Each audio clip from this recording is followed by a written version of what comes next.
Imagine standing at the crossroads of history where two nations, India and Pakistan, compete not just for regional dominance but for global recognition. For decades, the world has been told that India is the rising star, the country destined to be America's closest partner in Asia. But behind the curtain, a different reality is unfolding. Quietly, strategically, and inevitably, the United States is beginning to see Pakistan not as a secondary option, but as a nation it cannot afford to overlook. This is not just about politics. It's about geography, security, leadership, and the will of the people. It's about the bold voices who dare to speak for Pakistan with dignity and the contrasting figures who compromise that very sovereignty.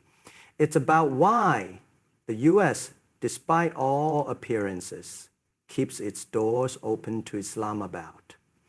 While carefully balancing its ties with New Delhi, today we will uncover the truth behind this shift. We will explore why Pakistan's role is far greater than most people realize, how powerful individuals shaped this journey, and why global superpowers are once again forced to pay attention to a nation many underestimate. Stay with me until the end, because what you are about to hear is not just a story of diplomacy, it is a story of Pakistan's rise on the global stage and the truth the world needs to understand.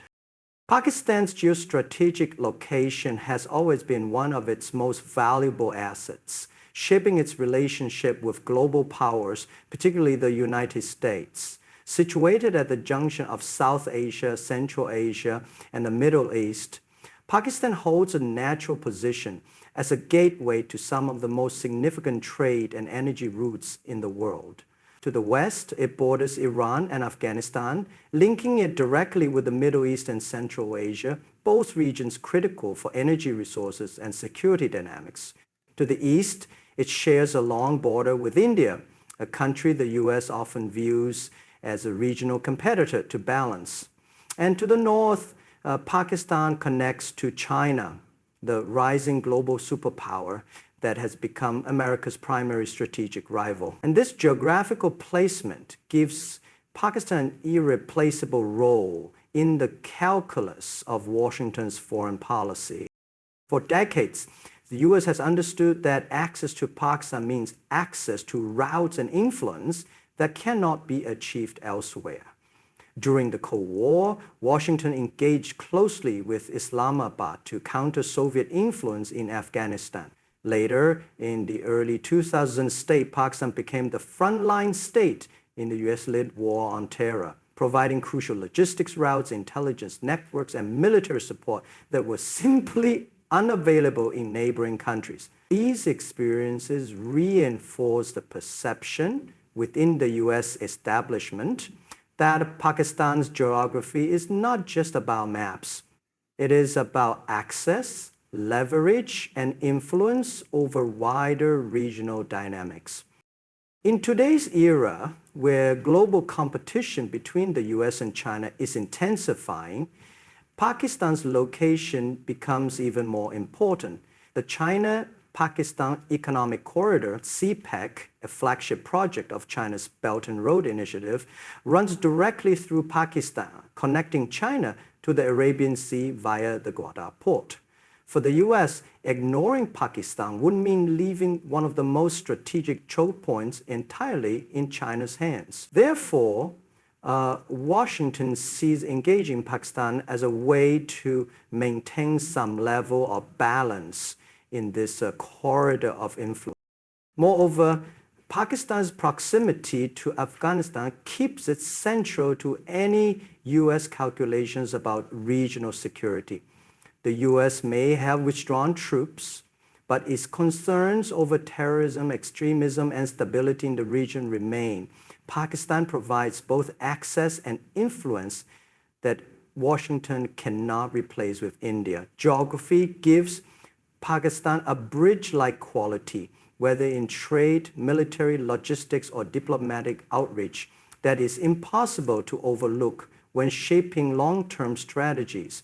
It is not a matter of choice for the U.S., it is a matter of necessity dictated by the land itself. The United States has long recognized Pakistan's significance as a military and security partner, especially in times of regional conflict and global security challenges.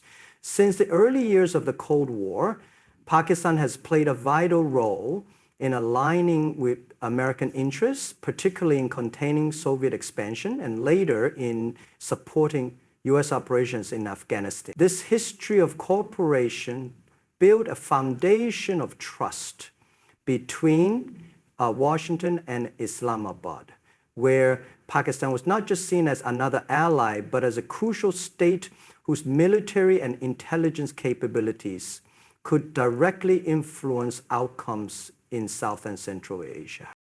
One of the strongest aspects of this relationship has been Pakistan's powerful military establishment, widely considered one of the most organized and capable in the Muslim world. For the U.S., Pakistan's armed forces have acted as a reliable partner in intelligence sharing, counter-terrorism operations, and regional stabilization efforts. During the War on Terror, Pakistan provided the U.S. with access to its air bases and ground routes, allowing American and NATO forces to sustain their operations in Afghanistan. Without Pakistan's cooperation, the logistics of supplying a war thousands of miles away from the U.S. would have been near impossible. Beyond logistics, Pakistan's Inter-Services Intelligence, ISI, became a critical partner in hunting down terrorist networks that pose threats to global security. Even in the shifting geopolitical environment of recent years, the U.S. still views Pakistan's military and security apparatus as indispensable. The American government acknowledges that no country in the region has the kind of influence over Afghan factions and militant groups that Pakistan does. This makes Pakistan a gatekeeper for stability in Afghanistan, a role that Washington cannot overlook despite political ups and downs in their relationship. Moreover, Pakistan's nuclear capability adds another dimension, as the U.S. prefers to engage and maintain stability rather than allow misunderstandings or hostile influences to destabilize such a sensitive arsenal. Leaders like General Qamar Javed Bajwa and his predecessors maintained direct channels with American military officials, ensuring that despite political differences, the security relationship remained intact.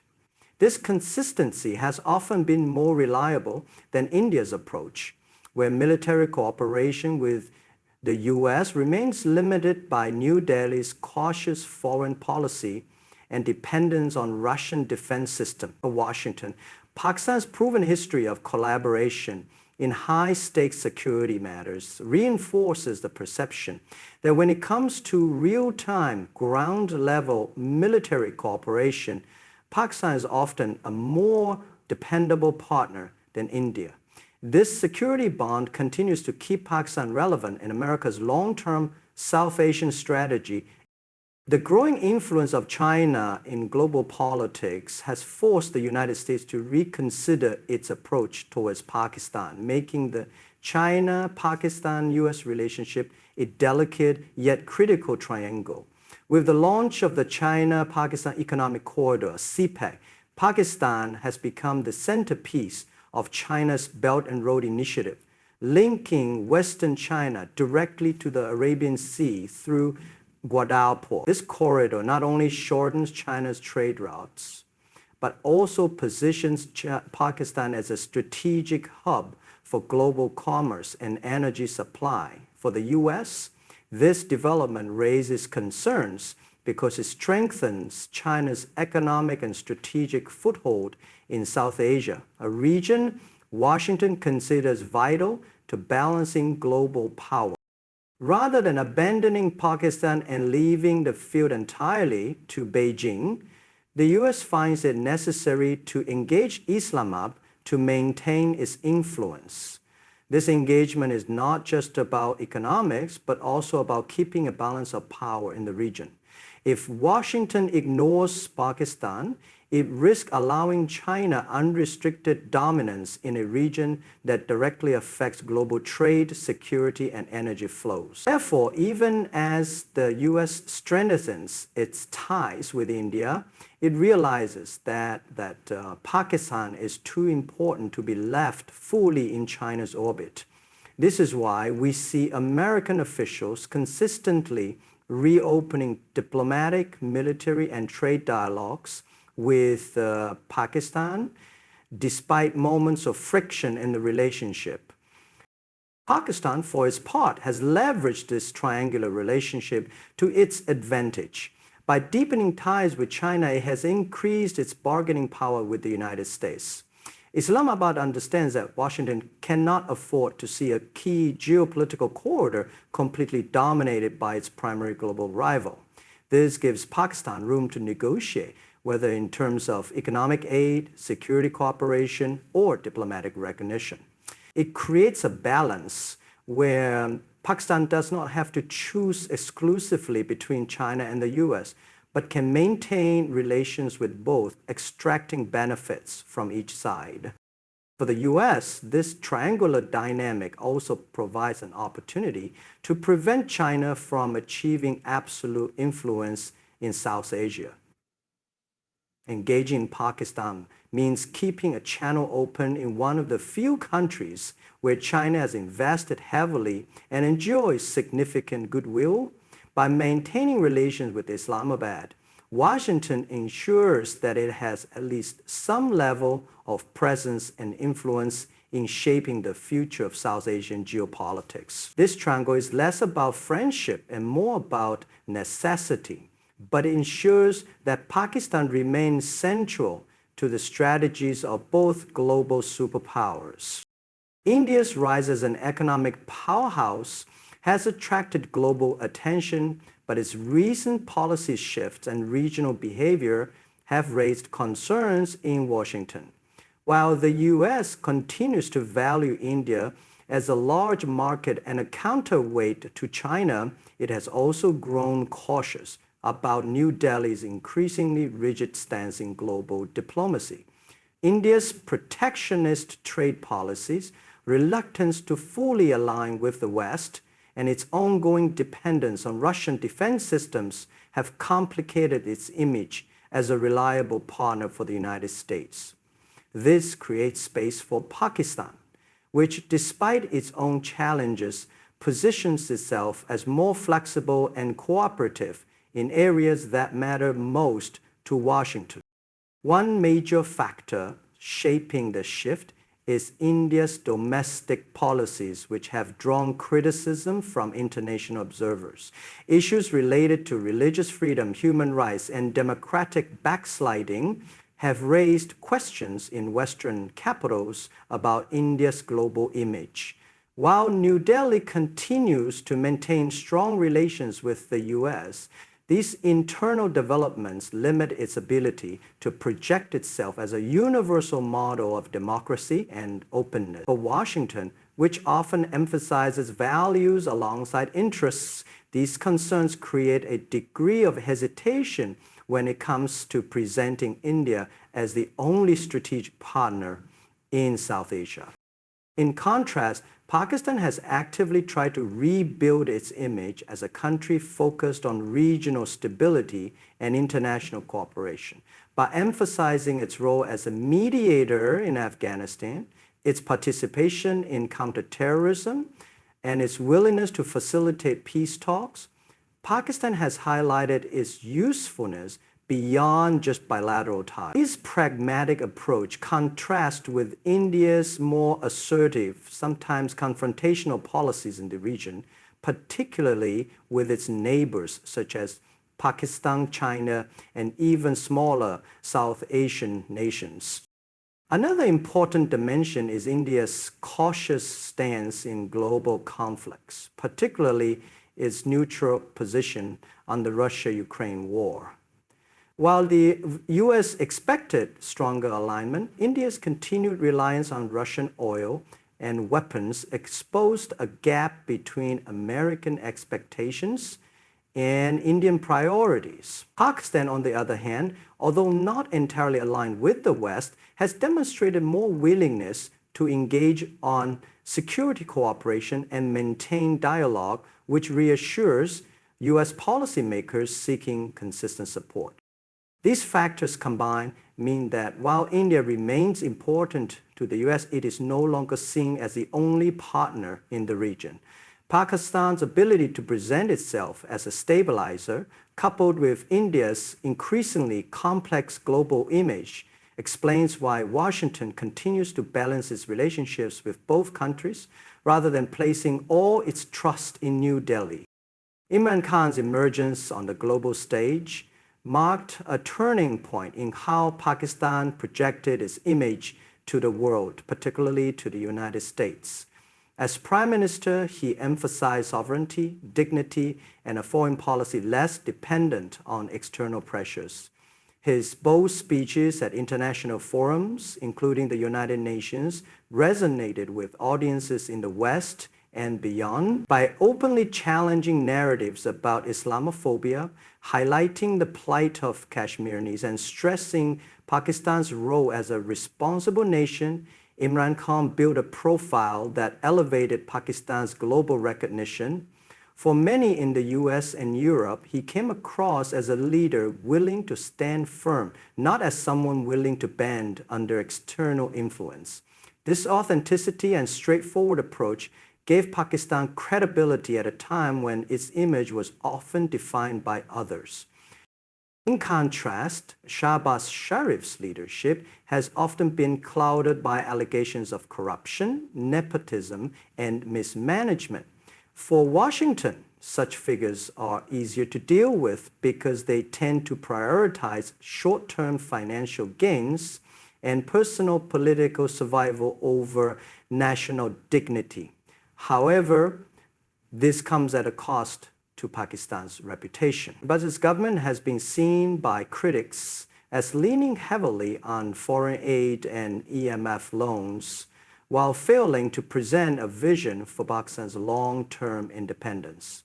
His pragmatism, rather than being celebrated, is often perceived as weakness, reinforcing the stereotype of Pakistan's leaders depending on Western approval for survival. This weakens Pakistan's bargaining position, making it appear more like a country run by leaders willing to compromise sovereignty in exchange for economic relief. General Qamar Javed Bajwa, despite holding the most powerful position in the country during his tenure as Chief of Army Staff, is remembered by many Pakistanis as a figure who aligned the military establishment too closely with U.S. interests. Under his leadership, the Army was frequently accused of acting like a dollar army, prioritizing American funding and military aid over national sovereignty. Instead of creating a vision of independence, the military establishment appeared to reinforce dependency, which frustrated a large section of Pakistan's population that wanted a more self-reliant foreign policy. This contrast in leadership styles highlights why Imran Khan gained popularity both at home and abroad, while figures like Shahbaz Sharif and General Bajwa are often associated with compromising Pakistan's independence. For the US, this mix of strong nationalist voices and pliable leadership within Pakistan creates both opportunities and challenges, but it also explains why different personalities shape America's approach to Islamabad so differently. Public opinion and the popularity of individual leaders play a decisive role in shaping how the United States engages with Pakistan and India.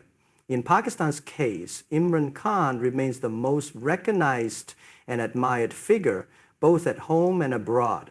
His straightforward manner of speaking, emphasis on sovereignty, and criticism of Western double standards earned him a following far beyond Pakistan's borders. Even in the US and Europe, large Pakistani diasporas as well as neutral observers saw him as a leader with conviction, rather than one who operated only for personal or political gain. This level of popularity gave him a platform that Washington could not ignore, since engaging with Pakistan meant indirectly acknowledging his influence on public sentiment. Leaders who command mass support often make it more difficult for foreign powers to dictate terms, which is why Imran Khan's tenure brought moments of tension but also respect in how Pakistan was perceived globally. On the other hand, Shahbaz Sharif, despite his political experience, does not command such organic popularity. His image has often been tied to corruption scandals, backroom political deals, and dependence on foreign institutions like the IMF. While he is easier for the US to negotiate with due to his willingness to compromise, his lack of genuine mass appeal weakens the perception of Pakistan's leadership on the global stage. Leaders seen as unpopular at home often struggle to project strength abroad, making their diplomacy appear transactional rather than visionary. This reality means that while Washington may find Shahbaz Sharif convenient, it does not see him as the type of leader who can inspire lasting credibility for Pakistan internationally. In India's case, Narendra Modi enjoys significant global visibility, but his popularity is polarized. While he is admired by some Western circles for his economic policies and efforts to modernize India, he faces heavy criticism for his handling of minority rights, restrictions on press freedom, and rising authoritarian tendencies. These issues tarnish India's image as the world's largest democracy and limit how enthusiastically Washington can embrace him without facing domestic and international criticism. For the US, this dynamic creates a balance where personalities shape engagement as much as policies do. Pakistan's leaders who project strength and independence, like Imran Khan, influence how the US treats Islamabad, while weaker figures like Shahbaz Sharif or military leaders seen as submissive dilute that influence.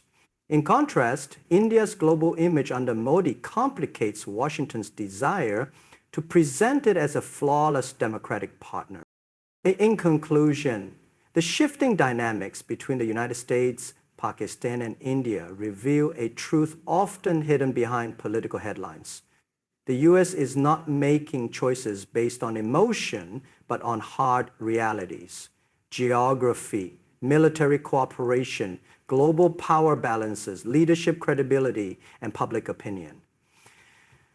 Pakistan, despite its challenges, continues to occupy a position of undeniable importance. Its strategic location, its role in security operations, and the influence of leaders who project independence make it impossible for Washington to ignore.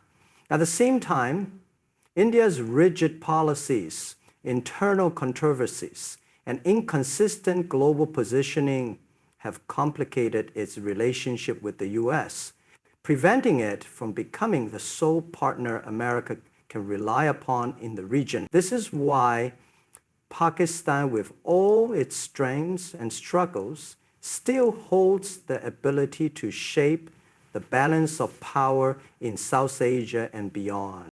As we move forward, the real question is not whether the US will choose Pakistan over India, but how Pakistan can strengthen its own hand in this equation by ensuring sovereignty, unity, and leadership that truly represents the will of its people.